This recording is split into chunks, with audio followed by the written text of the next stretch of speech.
Tell me your thoughts on New Year's resolutions. Dude, I love New Year's resolutions. Yeah. I absolutely love them.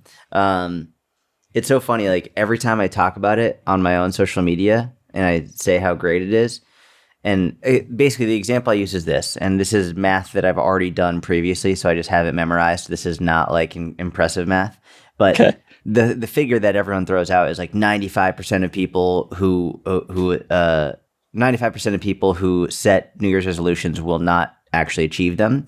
Basically saying, well, it's just not worth trying at all. Like, why would you even do that? And I'm like, man, that's so crazy because out of 1 million people, 50,000 of them will now achieve their goals. Like 50,000 people will now achieve their goals. Imagine if, that's someone who's like, hey, I want to start a business.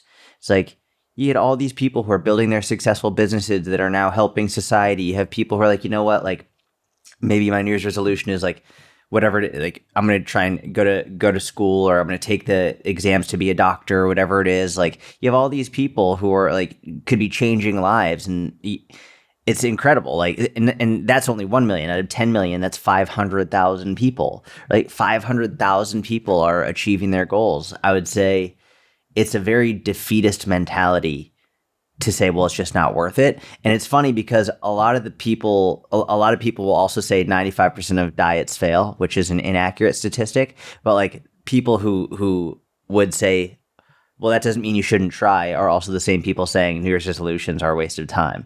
There's no logical consistency there. I'm with you, man. I love New Year's resolutions. Yeah, you like them? Huge fan.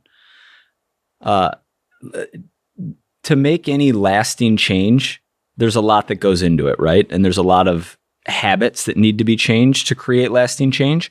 But the times when I've made the biggest changes, layered underneath those habits and those behaviors was some kind of catalyst.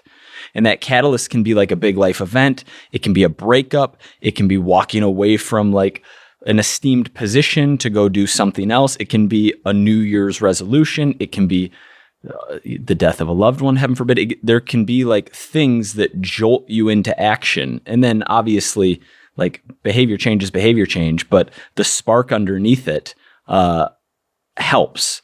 And so when people are like, start on December 23rd or start on January 1st, it's like, I like the magic of January 1st. I like New Year's resolutions. And I also give myself permission to go back on this because sometimes it's December 7th and I'm just feeling a real rant and I just want to go in. And it's like, don't wait until the new year. Like, I also like that. Yeah. But I like both. Start December 7th or start January 1st. Yeah. Well, it's funny. Chip and Dan Heath talk about this in the book, The Power of Moments, which is like just such an incredible book and very science-based and research-driven about how there's real power in like all the events that you were just talking about, whether it was a breakup, whether it's a birthday, whether it's New Year's resolutions, whether it's a death in the family. Like there's big moments that can serve as a real catalyst for change. But it's funny, we've assigned moments to numbers as well. So for example, like Peloton is a genius in terms of like you get 100 rides in your Peloton and you get like a prize, right? Like well, congrats, you just did your 100th ride. Why is it 100? Why not like 102 or 97? It's like because these round numbers, these like whether it's a date, like an important date, an important number, like they mean something to us. Why is 102 not as exciting as 100? Right, like 100 rides or 1,000 rides or whatever it is. It's we assign importance to these things, and it would be very short-sighted not to recognize that and not to at least appreciate it and understand that in behavior change, like these can serve as a huge, huge, huge moment to really drive people to make a change. I know for me personally, one of my biggest ones was flossing. In 2020, I decided I was going to floss every day, and I've only missed like 4 or 5 days since 2020, since January 1, 2020. Like, nice. And some of those, like I was traveling and I forgot my floss or something like that, you know? That was a New Year's resolution? Yeah, that was a New Year's resolution starting on January 1. And I was tired of going to the dentist and like, as soon as they put floss in my mouth, my gums would bleed. I'd be like, this sucks. And then like also learned a little bit about like, just how much oral health impacts your overall health. And also I remember reading Dan John's book. I think I was in high school when I read this book. It was called Never Let Go. I think I was a senior in high school. I remember sitting at Dunkin' Donuts reading like in like an off period or something, reading this at Dunkin' Donuts. And he had a whole bit about, he's like, if you can't even floss, you don't deserve to own a business.